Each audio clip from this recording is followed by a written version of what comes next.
Dr. Robert Thatcher heard the screaming on his fourth night in Greenbrier County.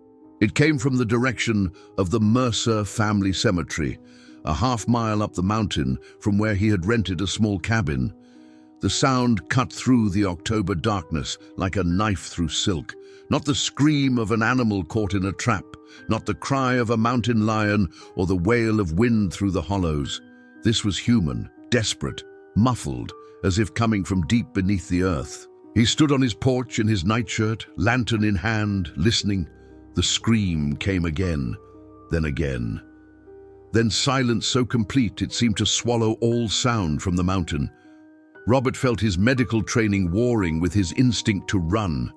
He was 26 years old, fresh from his studies in Philadelphia, and he had come to these mountains to escape the politics of city hospitals. He had wanted quiet. He had wanted simple country practice. He had not wanted this. But the screaming had stopped, and in the morning light he would convince himself he had imagined it, that the mountains played tricks on newcomers, that exhaustion and the strangeness of his new surroundings had conjured sounds that did not exist. He was wrong. Before we descend into the horror that Dr. Robert Thatcher uncovered in those West Virginia mountains, if you are drawn to these dark corners of American history, the cases that were buried, the mysteries that were erased, the stories they did not want told, you need to subscribe to Appalachian Shadows right now. Because every week I bring you a case like this from the heart of the Appalachian Mountains. Something real in spirit, something disturbing. Something that challenges what you thought you knew about small-town America, about family, about the darkness that can hide in the most trusted places. And this one? This is one of the most twisted cases I have ever investigated. The Mercer family was not just committing murder, they were doing something far worse. And they believed, with absolute conviction, that they were doing holy work. Let me take you back to September of 1891. The Mercer family had been in Greenbrier County, West Virginia, for 40 years. They had arrived in 1851 when Silas Mercer, a widower from eastern Virginia, brought his young son Nathaniel into the mountains and established the first proper funeral home in that isolated region. Before the Mercers, mountain families had handled their own dead. They washed the bodies, built rough coffins from available lumber, and buried their loved ones on family land or in small community plots. Silas Mercer changed that. He offered professional services, proper coffins built with care and craftsmanship, embalming techniques he claimed to have learned from morticians in Richmond, a dedicated cemetery on a beautiful hillside where families could visit their departed in a peaceful, maintained space. For the isolated communities of Greenbrier County, scattered across ridges and hidden in deep hollows, the Mercer Funeral Home became an essential institution. By 1891, Silas was 72 years old and mostly retired. His son Nathaniel, now 58, ran the daily operations of the funeral home with help from his two daughters, Prudence and Clara. Prudence was 28, unmarried, with pale grey eyes and black hair she wore pulled back severely from her face. Clara was 25, quieter than her sister, with the same grey eyes but lighter hair. Both women had been raised in the funeral business. They had learned embalming techniques, coffin construction, grave digging and burial rites from childhood. They knew death intimately. They were not afraid of it. They were, in fact, strangely comfortable with it in ways that made some people uneasy. The Mercer property sat on a hillside, 5 miles from the nearest town of Lewisburg. The funeral home was a large 2-story structure built of dark wood that seemed to absorb light rather than reflect it. Behind the main building was a workshop where Nathaniel and his daughters built coffins. The workshop smelled of sawdust, varnish, and something else. Something sweet and cloying that visitors could never quite identify. Beyond the workshop, the cemetery stretched across 3 acres of gently sloping land. perhaps 200 graves marked with simple stones, some elaborate monuments for wealthier families, most just plain markers with names and dates. The Mercers lived in a house attached to the funeral home. Their living quarters were modest but comfortable, and beneath the house, accessible through a heavy door in the kitchen, was a stone basement where they prepared bodies for burial. Few people had been in that basement. The Mercers preferred to work in private, and most families were content to let them. Death was difficult enough without having to witness the practical, unpleasant work of preparing a corpse. Dr. Robert Thatcher arrived in Greenbrier County in late September. He had accepted a position as the region's only physician, replacing old Dr. Samuel Brennan, who had died that summer at the age of 79. The territory Thatcher would serve was vast, over 40 square miles of mountainous terrain, with perhaps 3,000 souls scattered across isolated farms and small communities. He would travel constantly, riding horseback along dangerous mountain trails, treating everything from childbirth to logging accidents to winter pneumonia. On his fourth day, Thatcher received his first death call. A messenger arrived at his cabin before dawn. Ezra Collins, a farmer living 8 miles up the mountain, had died during the night. Would the doctor come to examine the body and determine the cause of death? Thatcher dressed quickly, gathered his medical bag, and followed the messenger up the narrow mountain trail. He found the Collins family in a state of quiet mourning. Ezra had been 53 years old, a hard-working man who had never been sick a day in his life, according to his wife, Martha. He had complained of feeling tired the previous evening, had eaten a light supper, and had gone to bed early. Martha had found him dead in the morning. Cold and still, his eyes open and staring at the ceiling. Thatcher examined the body carefully. Ezra showed no signs of violence, no wounds, no bruising, no indication of struggle. His skin had a slightly bluish tint, consistent with asphyxiation, but there were no marks on his throat. His pupils were dilated, his lips were dry.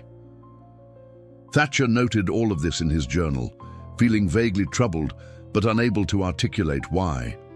The most likely explanation was heart failure. Ezra had been a large man who did heavy physical labor. Such deaths were not uncommon. Thatcher signed the death certificate, offering his condolences to the family. Martha Collins thanked him and said she would send word to the Mercers. They would come later that day to collect Ezra's body for burial. And they did. Nathaniel Mercer arrived that afternoon with his daughter Prudence, driving a black wagon specially modified to transport coffins. They were respectful, efficient, professional. They spoke to Martha in low, soothing tones. They wrapped Ezra's body in a clean white cloth. They loaded him carefully into the wagon. They promised that he would be prepared properly and buried within 2 days in the Mercer cemetery. The family could visit tomorrow to view him one final time before the coffin was sealed. Thatcher watched them work and felt that same vague unease he could not name. There was something about the way Prudence Mercer looked at the body, not with sadness or reverence, but with a clinical, almost eager interest. And when she glanced up and saw Thatcher watching her, she smiled. It was a strange smile, cold and knowing. That night, he heard the screaming for the first time. Over the next 2 weeks, Thatcher was called to examine 3 more bodies. All were sudden deaths. All were people who had been healthy one day and dead the next. An elderly woman named Sarah Whitmore, a middle-aged logger named Thomas Burke, a young man of 22 named Daniel Patterson, who had been planning to marry that very month. Each time, Thatcher found the same troubling signs: bluish skin, dilated pupils, no obvious cause of death. And each time, the Mercers came to collect the body. Always Nathaniel with one of his daughters, always the same efficient, respectful process, always that same unsettling sense that something was deeply wrong. Thatcher began to ask questions. How common were these sudden deaths? The locals shrugged. People died in the mountains all the time. Heart failure, accidents, winter cold, summer fevers. Death was part of life in Greenbrier County. The Mercers had been handling funerals for 40 years. They were good people, trustworthy people. No one questioned their work, but Thatcher could not let it go. He was a man of science. He had been trained to observe, to question, to seek patterns in symptoms and outcomes. And there was a pattern here. He felt it in his bones, even if he could not yet prove it with evidence. On the night of October 15th, Thatcher made a decision. He would visit the Mercer property, he would observe their methods. He would find an explanation for his unease. If nothing else, he would reassure himself that these deaths were natural, and his suspicions were the product of an overactive imagination adjusting to the harsh realities of mountain medicine. He rode up the mountain in the late afternoon, arriving at the Mercer funeral home just as the sun was beginning to set behind the western ridges. The property looked exactly as it always did. The dark wood building, the workshop behind it, the cemetery stretching across the hillside with its rows of simple stones and occasional elaborate monuments. Smoke rose from the chimney, lamps glowed in the windows. Nathaniel Mercer greeted him at the door. He was a tall, thin man with grey hair and a lined face that showed the years of hard work. His eyes were the same pale grey as his daughter's, but softer, more tired. He spoke in a quiet, measured voice and asked how he could be of service to the young doctor. Thatcher explained that he was new to the region and wanted to learn more about local burial practices. He had been trained in the cities where embalming was becoming standard, and he was curious about how rural funeral homes managed the work. It was a weak excuse, and he could see that Nathaniel knew it. But the older man smiled politely and invited him inside. The funeral home was as grim as Thatcher had expected. The main room contained several coffins in various stages of completion. Some were plain pine boxes, others were more elaborate with brass handles and silk lining.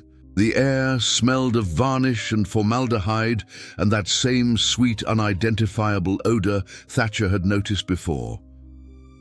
Prudence emerged from a back room. She wore a dark dress and a white apron stained with what might have been blood or embalming fluid. She nodded to Thatcher without smiling. Her grey eyes studied him with an intensity that made him uncomfortable. Nathaniel gave Thatcher a brief tour. He showed him the workshop where they built the coffins. He explained their embalming process, which involved injecting a solution of arsenic and other preservatives into the major blood vessels. He showed him the tools they used: scalpels, needles, pumps, jars of chemicals. Everything was clean and organized. Everything seemed professional and appropriate, but Nathaniel did not offer to show him the basement. And when Thatcher casually asked about their preparation room, Nathaniel's expression hardened almost imperceptibly. He said the basement was private, that families preferred not to know the details of how bodies were prepared, that some things were better left behind closed doors. Thatcher did not push. He thanked Nathaniel for his time and left as the last light was fading from the sky. But he did not go home. Instead, he rode his horse down the mountain a short distance, then dismounted and tied the animal to a tree. He walked back up through the woods, approaching the Mercer property from the side, where he could observe without being seen. He waited in the darkness. The October air was cold and damp. Fog was beginning to form in the hollows, drifting between the trees like restless spirits. He could see the funeral home clearly. Lamplight glowed in the windows. Shadows moved behind the curtains. Around 9 o'clock, he saw Nathaniel and Prudence emerge from the house. They were carrying a coffin between them. Even from a distance, Thatcher could tell the coffin was occupied. It sagged slightly in the middle with the weight of a body. They carried it across the yard toward the cemetery. Thatcher followed at a distance, moving quietly through the trees. He watched as they reached a freshly dug grave. The hole was deep and dark, a rectangular void in the earth. Nathaniel and Prudence lowered the coffin using ropes, working with practiced efficiency. Then Nathaniel climbed down into the grave to position the coffin properly. Prudence stood above, holding a lantern that cast long, dancing shadows across the cemetery. And then Thatcher heard it, a sound that made his blood freeze in his veins. A muffled thumping coming from inside the coffin, followed by a scream, desperate and terrified and unmistakably human. Nathaniel paused in his work. He looked up at Prudence. She looked back at him. Neither of them seemed alarmed. Neither of them seemed surprised. Prudence simply nodded. Nathaniel climbed out of the grave. Together they began shoveling dirt over the coffin. The screaming continued, louder now, more frantic. The sound of fists pounding against wood, the sound of someone fighting for their life. And the Mercers kept shoveling, methodically, calmly, as if they were performing any routine task, as if they could not hear the horror unfolding 6 feet below them. Thatcher stood frozen in the woods, his mind unable to process what he was witnessing. Someone was alive in that coffin. Someone was being buried alive. And the Mercers knew. They had always known. The screaming grew fainter as dirt piled onto the coffin. Then it stopped entirely. The only sound was the rhythmic scrape of shovels against earth and the heavy breathing of Nathaniel and Prudence as they worked. It took them perhaps 20 minutes to fill the grave completely. When they finished, they tamped down the earth, placed a temporary wooden marker at the head, and gathered their tools. Then they walked back to the house as if nothing unusual had occurred. Thatcher waited until the funeral home was dark and silent. Then he ran back to where he had left his horse. His hands were shaking so badly he could barely untie the reins. His mind was reeling with questions. Who had been in that coffin? How many other graves in that cemetery contained people who had been buried alive? And most terrifying of all, why had the Mercers done this? He rode through the darkness back to his cabin, his horse stumbling on the rough trail, his thoughts spiraling into nightmare. When he reached his cabin, he lit every lamp he owned. He sat at his table with his medical journal open in front of him, and he began to write. Everything he had seen, everything he suspected, the pattern of sudden deaths, the bluish skin and dilated pupils, the screaming from underground. He wrote until dawn, and when the sun finally rose over the mountains, painting the hollows with pale gold light, Robert Thatcher knew what he had to do. He had to prove what the Mercers were doing. He had to stop them, and he had to find out if anyone buried in that cemetery was still alive. But to do that, he would need help. He would need authority. He would need to convince people that the most trusted family in Greenbrier County was committing the most horrific crime imaginable. He would need to dig up the dead. The sheriff of Greenbrier County was a man named William Garrett. He was 54 years old with a gray beard and eyes that had seen too much hardship in the mountains. He had held his position for 12 years and was respected for his fairness and his reluctance to act without solid evidence. When Doctor Robert Thatcher appeared at his office in Lewisburg on the morning of October 16th, Garrett listened to his story with a face that revealed nothing. Thatcher spoke for nearly an hour. He described the pattern of sudden deaths, the consistent symptoms, the screaming he had heard from the cemetery, the burial he had witnessed the previous night. He showed Garrett his medical notes. He presented his theory that the Mercers were somehow inducing a state that mimicked death in their victims and then burying them alive while they were still conscious but unable to move or cry out. When Thatcher finished, Garrett sat in silence for a long moment. Then he sighed deeply and rubbed his face with both hands. "Dr. Thatcher," he said, "do you understand what you are asking me to do? You want me to accuse the Mercer family of murder. A family that has served this county for 40 years, a family that has buried nearly everyone in this room's parents and grandparents.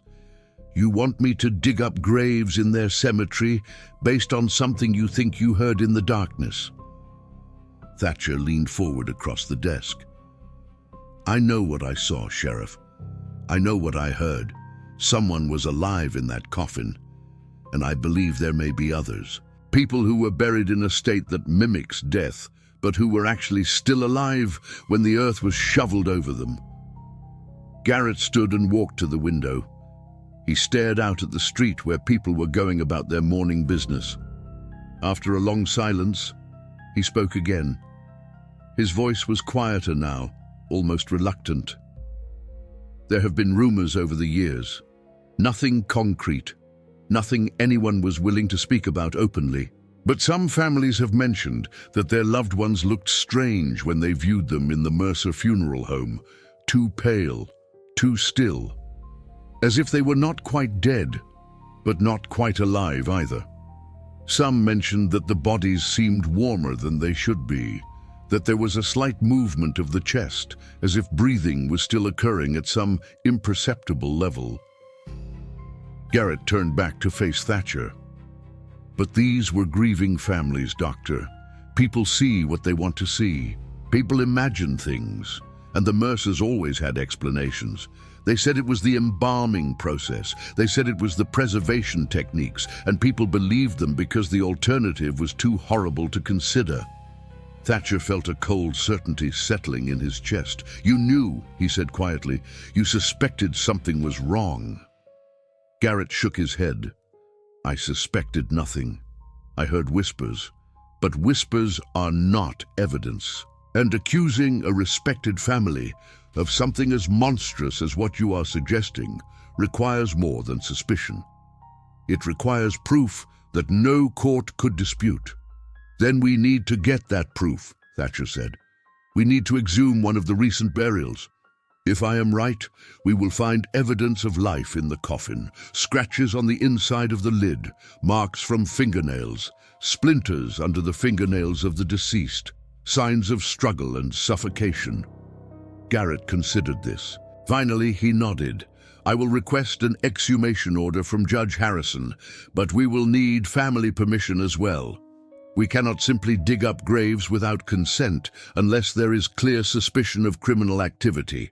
And even then, it must be done properly and legally." The family Garrett approached was the Patterson family. Their son Daniel had been buried just 10 days earlier after a sudden death that had shocked the community. Daniel had been a healthy young man of 22, engaged to be married, working as a logger in the mountains. He had come home one evening complaining of dizziness and weakness. By morning, he had been found dead in his bed by his mother. Daniel's father, Jacob Patterson, was a large, weathered man with the hard hands of someone who had worked timber all his life. When Garrett explained the situation, presenting Thatcher's suspicions and requesting permission to exhume Daniel's body, Jacob's face went through a series of expressions: shock, disbelief, anger, and then something darker, a terrible, dawning horror. Jacob said his son had not looked right when he viewed the body at the Mercer funeral home.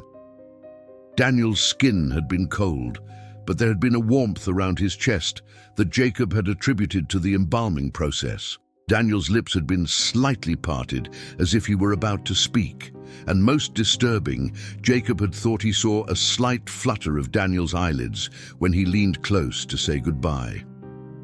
Prudence Mercer had been in the room at the time. She had quickly explained that this was common with newly embalmed bodies, that the chemicals sometimes caused muscle contractions that mimicked movement, that it was nothing to be concerned about. Jacob had believed her because he had no reason not to. But now, hearing Thatcher's theory, he felt a sickness rising in his throat that had nothing to do with grief and everything to do with rage. He gave his permission immediately. If there was even the smallest chance that his son had been buried alive, he wanted to know. He would dig up that grave with his bare hands if necessary.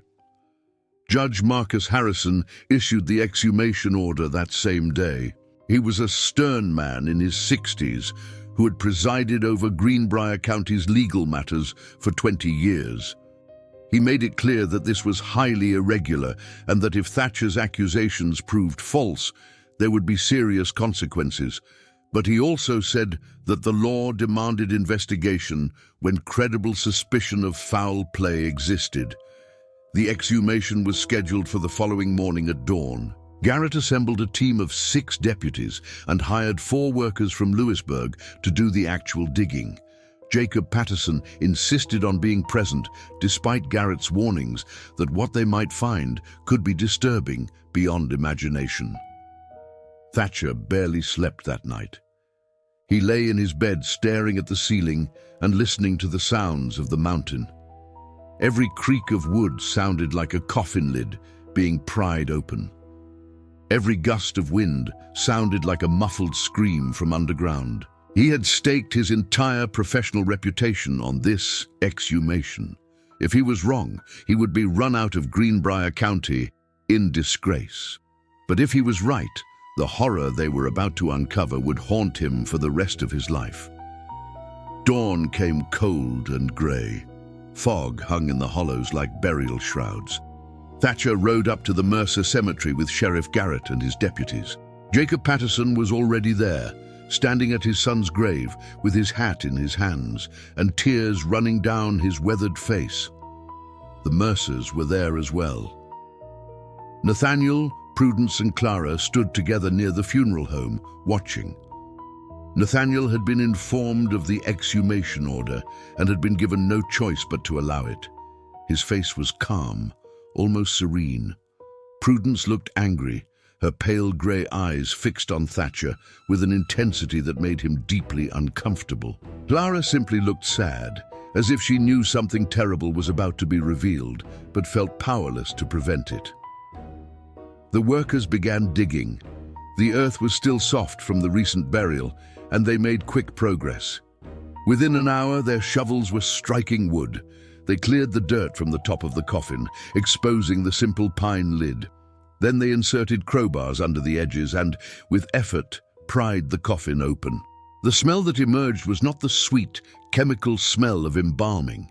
It was the sharp, acrid smell of human waste and terror. Jacob Patterson made a choking sound and turned away. One of the deputies vomited into the bushes. Thatcher forced himself to look inside the coffin, even though every instinct screamed at him to turn away. Daniel Patterson lay inside. His body was twisted at an unnatural angle. His hands were raised above his head, fingers bent into claws. His face was frozen in a rictus of absolute terror. His eyes were open and bulging, his mouth was stretched wide in a silent scream. And most damning of all, the inside of the coffin lid was covered in deep scratches. Long, desperate gouges where fingernails had torn at the wood until they broke and bled. Daniel had not been dead when he was buried. He had woken in that darkness 6 feet underground. He had realized where he was. He had fought desperately to escape, and he had died slowly, suffocating in that confined space, alone and terrified beyond comprehension. Sheriff Garrett stood at the edge of the grave, his face gray. He looked at Thatcher. "God help us," he whispered. "You were right." Garrett turned to his deputies. "Arrest the Mercers, all 3 of them, charge them with murder." The deputies moved toward the funeral home. Nathaniel did not resist. He allowed himself to be handcuffed without protest. His expression remained calm, almost peaceful. Prudence fought. She screamed and clawed at the deputies, her face contorted with rage. It took 3 men to subdue her and force the iron shackles onto her wrists. Clara simply wept silently, tears streaming down her face as she held out her hands to be bound. As the deputies led them away, Nathaniel spoke for the first time. His voice was quiet but clear in the cold morning air. "You do not understand what you have done," he said. "We were helping them. We were freeing them from their suffering. The body is a prison. We were simply releasing the souls trapped inside." Garrett stared at him. "You buried them alive." Nathaniel shook his head slowly. "No, Sheriff. We buried them when they were ready, when their souls had loosened from their flesh, but had not yet departed. That is the sacred window, That is when the earth must receive them so their spirits can properly transition to the next realm. We did not invent this practice.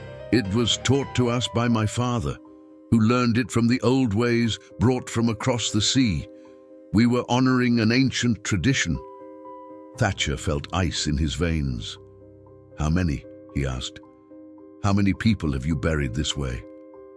Nathaniel looked at him with those pale grey eyes. "I do not know," he said softly.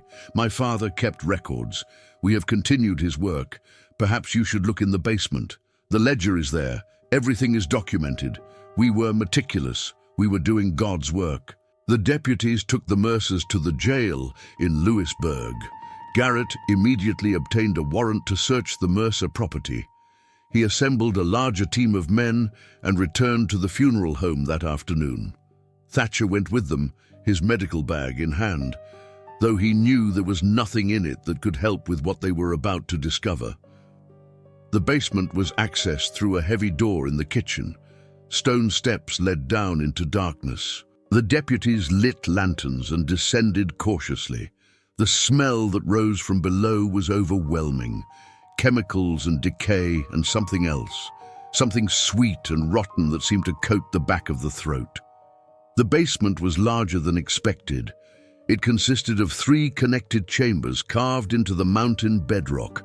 The first chamber contained the embalming equipment, tables with drainage channels, bottles of arsenic and formaldehyde, pumps and tubes and scalpels. Everything was clean and organized. The second chamber contained the coffins, dozens of them, some finished, some partially complete, and in the corner, a collection of smaller coffins, children's coffins. The sight of them made several of the deputies pause and cross themselves. The third chamber was the most disturbing. The walls were lined with shelves, and on those shelves were hundreds of glass jars. Each jar was labeled with a name and a date, and each jar contained what appeared to be botanical specimens, dried plants, roots, seeds. But mixed with the plants were other things: hair, teeth, small fragments of bone. In the center of the room was a large wooden table. On the table was an ancient leather-bound ledger. Sheriff Garrett opened it with hands that trembled slightly. The pages were filled with meticulous handwriting in fading ink. Dates going back to 1851, names, descriptions of symptoms, detailed notes about dosages and preparations. Thatcher looked over Garrett's shoulder and read. His medical training allowed him to understand what he was seeing, even as his mind recoiled from it. The Mercers had been using a combination of plant toxins to induce a state of profound catalepsy in their victims. Hemlock root, monk's hood, belladonna, datura, all carefully measured and administered in doses calculated to slow the heart and breathing to imperceptible levels while leaving the victim conscious but completely paralyzed. The state would last for hours or even days, depending on the dose. During that time, the victim would appear dead by all conventional measures available in 1891. No detectable pulse, no visible breathing, cold skin, fixed pupils. But beneath that death-like exterior, the mind remained awake, trapped in a body that would not respond, unable to move or speak or even blink. And then the Mercers would bury them.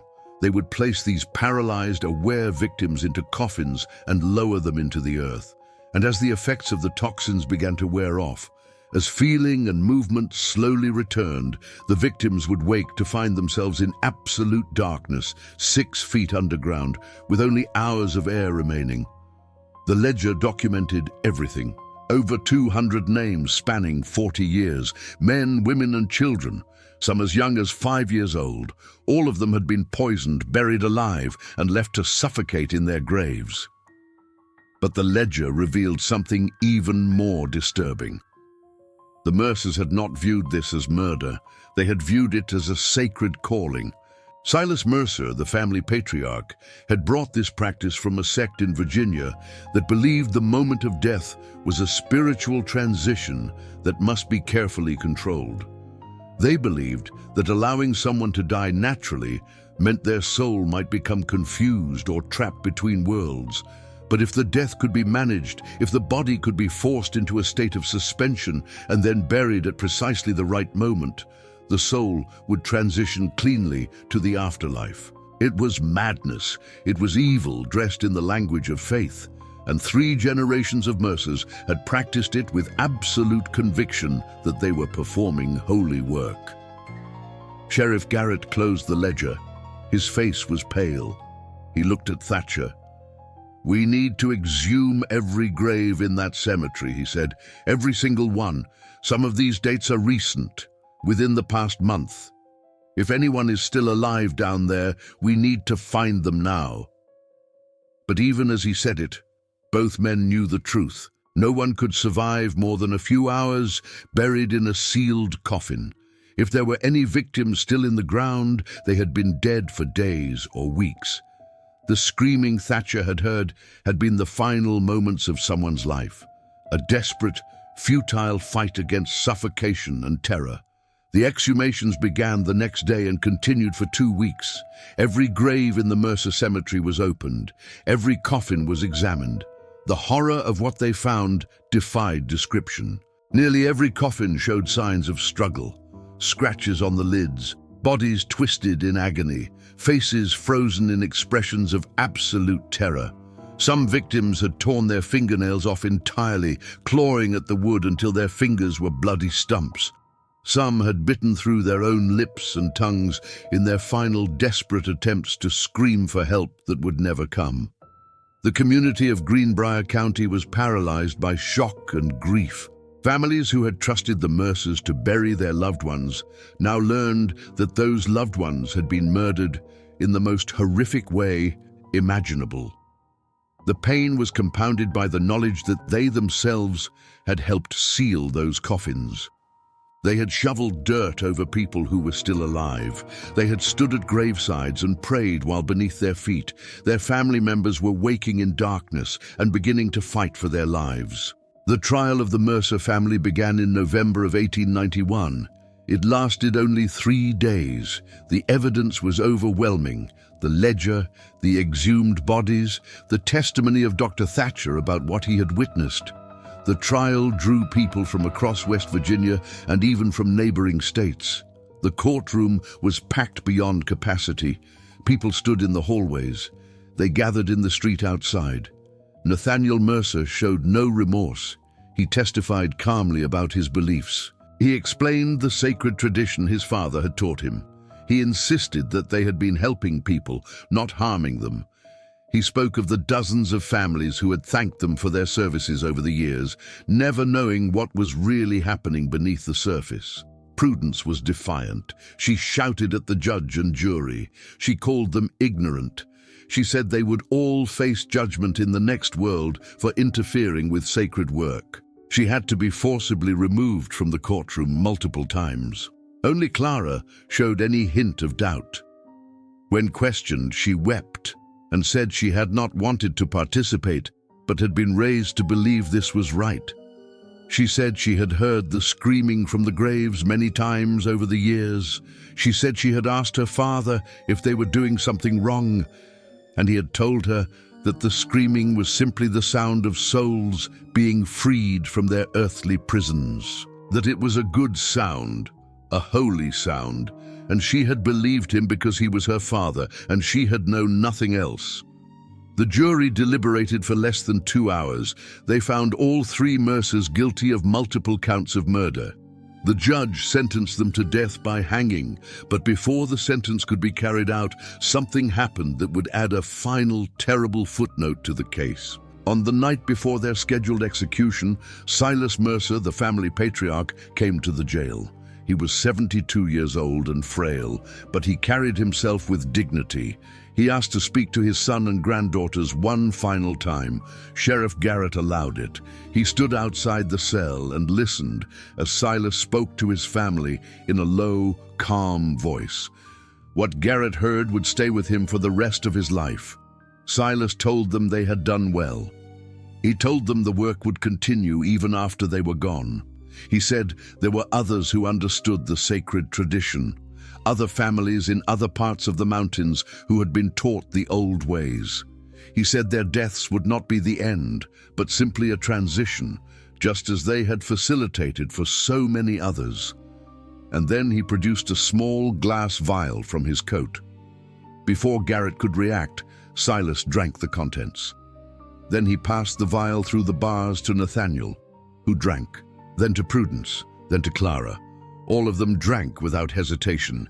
Garrett shouted for help and called for Dr. Thatcher, but by the time Thatcher arrived, all 4 Mercers were already beginning to show symptoms. The same symptoms Thatcher had documented in their victims: bluish skin, dilated pupils, slowed breathing and heart rate. Within an hour, they appeared dead by all measurable standards. But Thatcher knew they were not dead. Not yet. They were in that twilight state between life and death that they had inflicted on so many others, and they would remain in that state for hours or perhaps days. Sheriff Garrett faced a terrible decision. He could wait for them to truly die, or he could bury them immediately while they were still aware and let them experience the same terror they had caused. In the end, he made the only choice a lawman could make. He waited. He kept the bodies in the jail until there was no doubt they were deceased, and only then did he allow them to be buried in unmarked graves far from the Mercer cemetery. But the nightmares did not end with the Mercers' deaths. The Mercer cemetery was closed permanently in December of 1891. The state of West Virginia declared it a crime scene and forbade any further burials on the property. The funeral home was boarded up. The workshop was emptied of all equipment and tools. And the house, where 3 generations of Mercers had lived, was burned to the ground by order of Judge Harrison, who said some places were too tainted by evil to be allowed to stand. But the damage had been done. Over 200 people had been buried alive over 40 years. 200 families had unknowingly participated in the murder of their own loved ones. The psychological trauma that spread through Greenbrier County was profound and lasting. Dr. Robert Thatcher stayed in the region for another 6 months, trying to help the community heal, but he found that his presence was a constant reminder of the horror that had been uncovered. Some families thanked him. Others blamed him for revealing a truth they wished had stayed buried.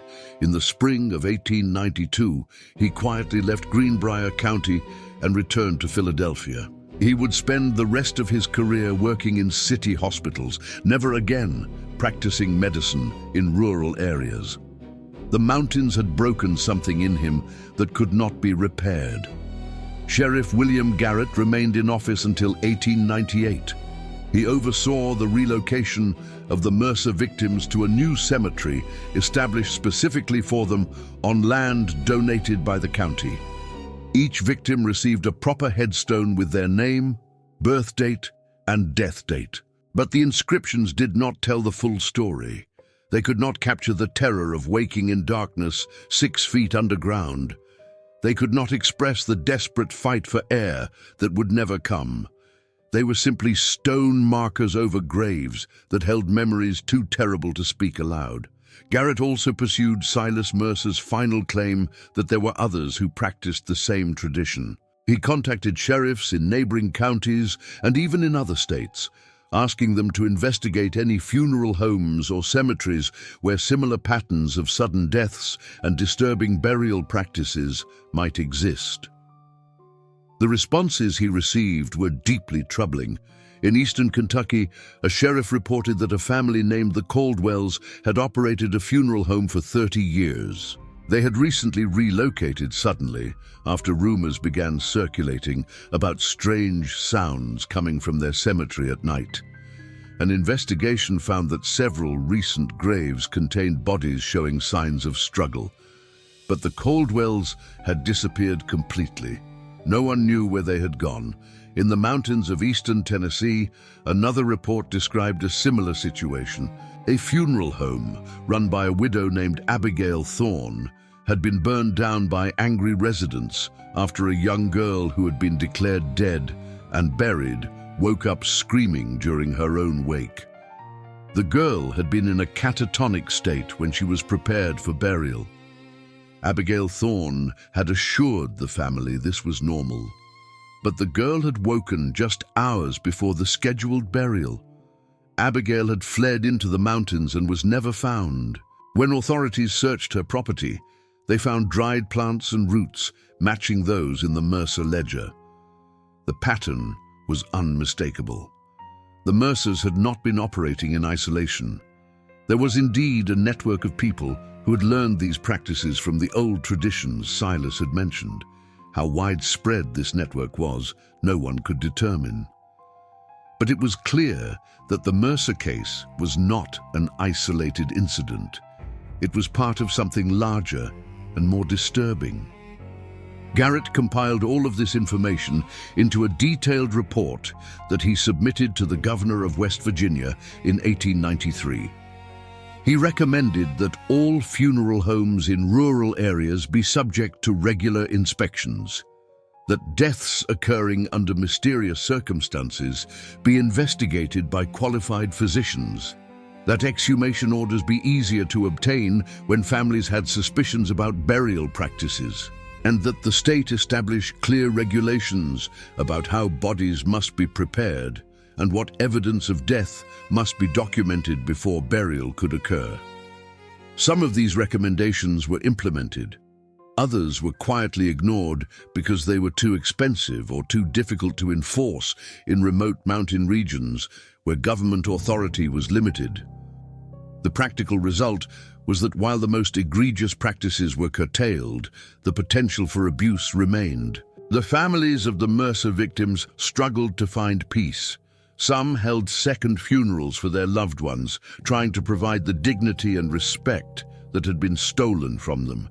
Others could not bear to revisit the trauma and simply tried to move forward as best they could. But the knowledge of what had happened haunted them all. Jacob Patterson, whose son Daniel had been the first body exhumed, became a fierce advocate for funeral reform. He traveled to the state capitol multiple times to testify before legislative committees. He spoke at churches and community gatherings about what his family had endured. He urged people to question authority and trust their instincts when something seemed wrong. His efforts contributed to the passage of several laws that strengthened oversight of funeral practices in West Virginia. But Jacob never fully recovered from the loss of his son. He died in 1900 at the age of 58. His wife Martha said that he had never stopped having nightmares about Daniel waking in that coffin, alone in the darkness, fighting for air that would never come. The image had consumed him until there was nothing left but grief and rage. The Mercer case also attracted the attention of medical researchers who were studying catalepsy and apparent death. Several doctors published papers about the toxins the Mercers had used and the physiological states they produced. These papers contributed to a better understanding of how certain plant compounds could mimic death and why it was essential to have rigorous standards for determining when someone had actually died. One of these researchers was Dr. Samuel Whitmore from Johns Hopkins Hospital in Baltimore.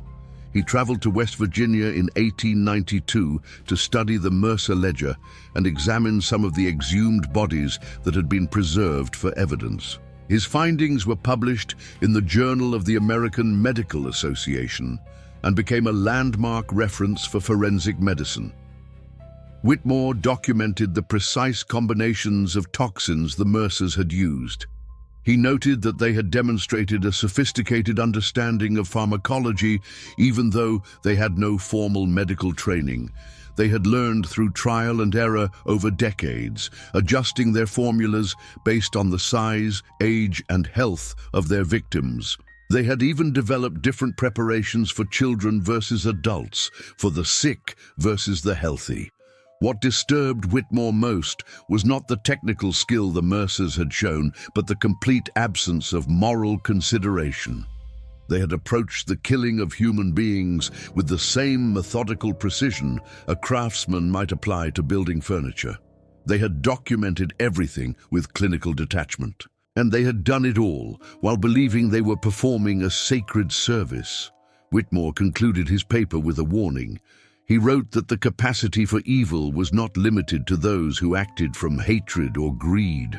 Sometimes the most dangerous people were those who committed atrocities while believing they were doing good. The Mercers had been absolutely convinced of their righteousness. They had felt no guilt because they had completely internalized a perverted moral framework that redefined murder as mercy. This made them far more dangerous than common criminals who knew they were breaking moral and legal codes. The Mercers had constructed an entire worldview in which their actions were not only acceptable but necessary. And they had passed this worldview down through generations, creating a self-perpetuating system of horror. The property where the Mercer funeral home had stood remained empty for decades. No one wanted to build there. No one wanted to live where such evil had occurred. The land gradually returned to forest. Trees grew up through the foundations. Vines covered the remains of the workshop. The cemetery became overgrown with weeds and brambles. But people did not forget. Stories about the Mercers were told and retold in Greenbrier County. They became cautionary tales, warnings about the danger of trusting too much. Reminders that evil could wear a friendly face and hide behind respected institutions. As the years passed and the generation that had lived through the events died off, the stories became less precise. Details were forgotten or changed. The number of victims grew in some tellings and shrank in others. The Mercers transformed from real people into almost mythical figures of evil. Children told each other scary stories about hearing screams from the old cemetery on dark nights.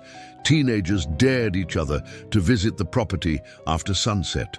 In 1935, 44 years after the original events, a historian named Margaret Ashford began researching the Mercer case for a book about crimes in Appalachian history.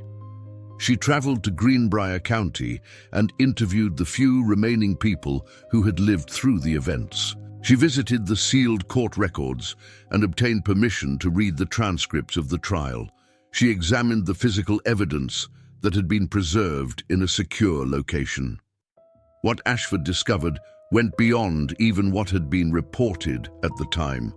She found evidence that the Mercer practice had been even more widespread than anyone had realized.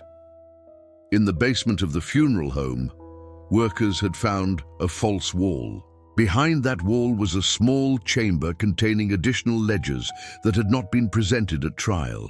These ledgers documented correspondence between Silas Mercer and other funeral home operators across Virginia, Kentucky, Tennessee, and West Virginia. The letters discussed techniques. They shared formulas for toxins. They debated theological justifications for their practices. And they revealed that there had been a loose network of perhaps 20 or 30 families who practiced variations of the same tradition. Most disturbing was a letter from Silas dated 1889, just 2 years before his death. In it, he expressed concern that the practice was becoming too dangerous, that modern medical knowledge was making it harder to convince families that their loved ones were truly dead, that the risk of exposure was growing. He recommended that the network cease operations and destroy all records, but not everyone had followed his advice. Some had continued, some had adapted their methods to be more cautious, and some, like the Mercers themselves, had continued until they were caught. Ashford's book was published in 1937 under the title Buried Alive: The Mercer Family and the Dark Secret of Appalachian Funerals. It was controversial and shocking. Some people in Greenbrier County were furious that she had reopened old wounds. Others were grateful that the full truth was finally being documented for history. The book sold moderately well, but was never a bestseller. It was too disturbing for mainstream audiences, too specific to a particular region and time. But it became required reading for anyone studying the history of funeral practices or the psychology of cult-like belief systems. In 1951, exactly 100 years after Silas Mercer had first arrived in Greenbrier County, the state of West Virginia officially unsealed the court records from the case. Journalists wrote retrospective articles, local historians gave talks about what had happened, and once again, the community had to confront the horror that had occurred in their midst. By that time, everyone who had been directly involved was dead. Jacob Patterson, Sheriff Garrett, Judge Harrison, Dr. Thatcher, all gone. The victims and their families had passed into history. Only the stories remained. And the graves in the cemetery established for the Mercer victims, where 200 headstones stood in silent testimony to lives stolen and deaths turned into nightmares. The old Mercer property was eventually purchased by the county and designated as a historical site, not as a celebration, but as a memorial and warning. A simple stone marker was placed at the entrance with an inscription that read, "Here stood the Mercer Funeral Home, 1851 to 1891. Let no one forget what was done here in the name of faith. Let no one repeat these sins." Visitors still come to the site occasionally, historians, true crime enthusiasts, people researching their family trees who discover that an ancestor was among the Mercer victims. They walk through the overgrown cemetery. They stand where the funeral home once was. They try to imagine what it must have been like to be one of those victims, to wake in absolute darkness, to realize with dawning horror where you were, to fight desperately against the coffin lid, knowing that no one would hear your screams, to slowly suffocate as the air ran out and the darkness became permanent. The Mercer case changed funeral practices not just in West Virginia, but across the United States. It led to stricter regulations about declaring death. It prompted the development of better medical techniques for determining when someone had truly died versus merely appearing dead. It contributed to the rise of professional funeral director licensing and oversight. But perhaps more importantly, it served as a reminder of something essential about human nature. That belief can be twisted to justify anything, that people can convince themselves that evil is good if they construct the right framework of meaning around it. The traditions passed down through generations can become so ingrained that participants lose the ability to question whether what they are doing is right. The Mercers were not insane. They were not driven by sadistic impulses or criminal greed. They genuinely believed they were helping people transition peacefully to the afterlife. They thought the screaming they heard from underground was the sound of souls being freed, not the sound of people dying in agony. They had so completely internalized their perverted worldview that they could commit atrocities while maintaining a sense of moral righteousness. This is what makes the case so disturbing, even more than a century later. It is easy to understand evil when it comes from hatred or selfishness. It is much harder to understand evil when it comes from people who think they are doing the right thing, who believe they are serving a higher purpose, who pass their practices down to their children as sacred traditions. Dr. Robert Thatcher returned to Greenbrier County only once after he left in 1892. It was in 1923, more than 30 years after the events. He was 68 years old and nearing the end of his life. He wanted to visit the cemetery one last time, to pay his respects to the victims whose suffering he had helped end, even though he had not been able to prevent it. He walked through the rows of headstones reading the names. Daniel Patterson, Sarah Whitmore, Thomas Burke, Ezra Collins, on and on. 200 markers. 200 lives ended in horror.